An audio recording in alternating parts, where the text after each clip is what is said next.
ಇದು America Iran ನಡುವೆ ಅತ್ಯಂತ ರಕ್ತಸಿಕ್ತ ಯುದ್ಧ. ಇದು ಕಳೆದ 8 ದಿನಗಳಿಂದ ಅಮೆರಿಕ ಮಿಲಿಟರಿ ನಿರಂತರವಾಗಿ ದಾಳಿ ಮಾಡ್ತಾ ಇದೆ. ಹಗಲು ರಾತ್ರಿ ಇರಾನನ್ನು ಪಟ್ಟು ಬಿಡದೆ ಪುಡಿಗಟ್ಟುವತ್ತ ಅಮೆರಿಕದ ಚಿತ್ತ ಇದೆ. ಈ ಬಾರಿ ಸಮುದ್ರದಿಂದ ಮರುಭೂಮಿಯವರೆಗೂ ಕೂಡ ಅಮೆರಿಕ ದಾಳಿ ಮಾಡ್ತಾ ಇದೆ. ಯುದ್ಧದಲ್ಲಿ ಹಿಂದೆಂದೂ ಸಂಭವಿಸದ ಘಟನೆ ನಡೀತಾ ಇದೆ. ಹೋರ್ಮುಜ್ ಜಲಸಂಧಿಯನ್ನೇ ಟಾರ್ಗೆಟ್ ಮಾಡಿಕೊಂಡು ಅಮೆರಿಕ ದಾಳಿ ಮಾಡ್ತಾ ಇದೆ. ಆದರೆ ಬಡಪಟ್ಟಿಗೆ ಇರಾನ್ ಕೂಡ ಬಗ್ಗುವಂಥ ದೇಶ ಅಲ್ಲ.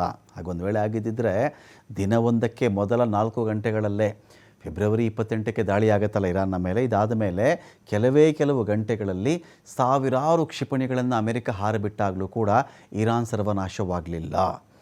ಇರಾನ್ನ IRGC ತನ್ನ ಮೊಸಾಯಿಕ್ ಡಿಫೆನ್ಸ್ ಶೈಲಿಯಿಂದ, ಮೊಸಾಯಿಕ್ ಅಂದರೆ ಯಾವುದೋ ಒಬ್ಬ ನಾಯಕನನ್ನು ಕೊಂದುಬಿಟ್ರೆ ಅಲ್ಲಿಗೆ ಮುಗಿದು ಹೋಗ್ಬಿಡಲ್ಲ ಕಥೆ ಅಂತ, ಪುಡಿ ಪುಡಿಯಾಗಿ ಬಿಡಿ ಬಿಡಿಯಾಗಿ ಹಿಡಿಯಾಗಿ ಒಂದಷ್ಟು ಗುಂಪುಗಳಿದೆ ಅಲ್ಲಿ IRGC ಕಡೆಯಿಂದ.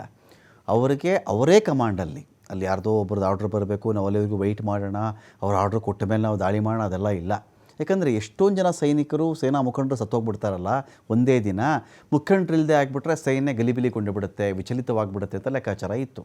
ಆದರೆ IRGC ಡಿಫೆನ್ಸ್ ಸ್ಟೈಲ್ ಹೇಗಿದೆ, ಮೊಸಾಯಿಕ್. ಇವಾಗ ಚೆಕ್ ಮಾಡಿಕೊಂಡಾಗ ಒಂದೊಂದು ಬಿಡಿ ಬಿಡಿಯಾಗಿ ಬಾಕ್ಸ್ಗಳ ರೀತಿ ಇರುತ್ತಲ್ಲ, ಹಾಗೆ ಇರಾನ್ನಲ್ಲಿ ಉದ್ದಗಲಕ್ಕೂ ಹರಡಿಕೊಂಡಿದ್ದಾರೆ ಮೊಸಾಯಿಕ್ ಡಿಫೆನ್ಸ್ ಸ್ಟೈಲ್.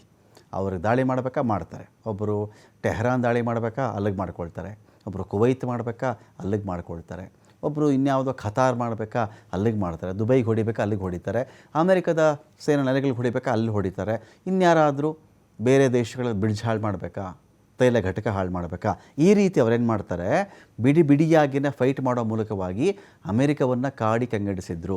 ಹೀಗಾದರೂ ಮಾಡಿ ಹೋರ್ಮುಜನ್ನು ವಶಪಡಿಸಿಕೊಂಡು ಅಲ್ಲಿ ಟೋಲ್, ಈಗ ಇರಾನ್ ಏನು ಟೋಲು ನಾವು ತಗೊಳ್ತೀವಿ ಅಂತ ಹೇಳ್ತಾ ಇದೆಯೋ ವೆಸಲ್ಸ್ಗಳ ವಾಯೇಜ್ಗೆ, ಆ ಕೆಲಸ ನಾನು ಮಾಡ್ತೀನಿ ಅಂತ ಅಮೆರಿಕ ನಿಂತಿದ್ದು. ಅಲ್ಲಿ ಏನಾಗುತ್ತೆ ನಮಗೆ ಅಂದರೆ, ಇರಾನ್ಗೇನೋ ಯುದ್ಧ ಆಯಿತು, ಲಾಸ್ ಆಯಿತು, ನನಗೆ ಟೋಲ್ ಬೇಕು ಅಂತ ಅವ್ರು ಕೇಳಿದ್ದು ಓಕೆ. ಅಮೆರಿಕ ರೆಜಿಮ್ ಚೇಂಜ್ ಮಾಡ್ತೀನಿ, ಅಯಾತೊಲ್ಲಾ ಅಲಿ ಖಮೇನಿಯನ್ನು ಚೇಂಜ್ ಮಾಡಿಬಿಡ್ತೀನಿ, ಬೇರೆಯೊಂದು ಕೂರಿಸ್ಬಿಡ್ತೀನಿ, ಶಾಂತಿ ನೆಲೆಸುವಂತೆ ಮಾಡಿಬಿಡ್ತೀನಿ, ಒಳ್ಳೆ ಆಳ್ವಿಕೆ ಇಲ್ಲ ಅಂತೆಲ್ಲ ಹೇಳಿದಂಥ ಅಮೆರಿಕ ಈಗ ಬಂದಿರೋದೇನಕ್ಕೆ ಅಂದರೆ ಟೋಲ್ ಗೇಟ್ ಓಪನ್ ಮಾಡೋಕ್ಕೆ. ಹೋರ್ಮುಜಲ್ಲಿ ಟೋಲ್ ಗೇಟ್ ಓಪನ್ ಮಾಡೋಕ್ಕೆ ಈ ಟ್ರಂಪ್ ಎನ್ನುವ ಮಹಾಶಯ ಅಲ್ಲಿಗೆ ಬರಬೇಕಾಗಿತ್ತಾ? ಈ ದುರಾಸೆ. ಸೊ ಇರಾನ್ ತೊಗೊಳ್ಳೋ ದುಡ್ಡು ನಾನೇ ತೊಗೊಳ್ತೀನಿ ಅಂತೇಳಿ ಇವ್ರಿಗೆ ಆಸೆ ಇರಬಹುದು. ಅಷ್ಟು ಸುಲಭನ? ಹಾಗೊಂದು ವೇಳೆ ಅದೇ ನಿಜವಾಗಿದ್ದಿದ್ರೆ 5 ತಿಂಗಳು ಬೇಕಿತ್ತೆ.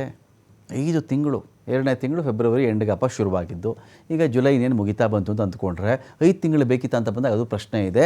ಈ ಥರ ದಾಳಿಯನ್ನು ಮಾಡುವ ಮೂಲಕವಾಗಿ ಯಾರಿಗೂ ಹೆಲ್ಪ್ ಮಾಡ್ತಿರೋದು ಅಮೆರಿಕ ಗೊತ್ತಿಲ್ಲ.